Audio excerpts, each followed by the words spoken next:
રામાભાઈ બાપાની એક આરતી, પણ કેવી આરતી તમે લગભગ કોઈ જગ્યાએ સાંભળી નહીં હોય. આ તદ્દન નવી વસ્તુ.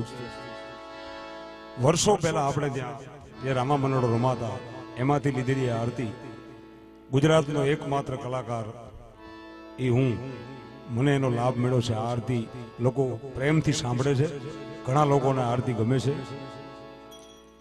અહીંથી લંડન સુધી, લંડનમાં મેં 1.5 મહિનો પ્રોગ્રામ આપેલા. ત્યાં એક રામદેવ પીરના મંદિરે આ આરતી ગાયેલી અને યુટ્યુબ ઉપર આની મને 1 લાખથી વધારે આના વ્યૂ મને મળેલા છે આરતીના.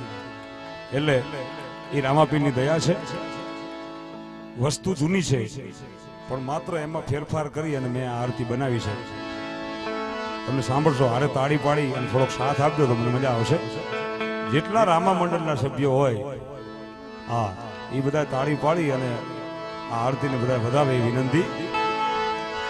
એવી દરિયાની કાંઠે લીલા ઘરની મરી,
સગુણા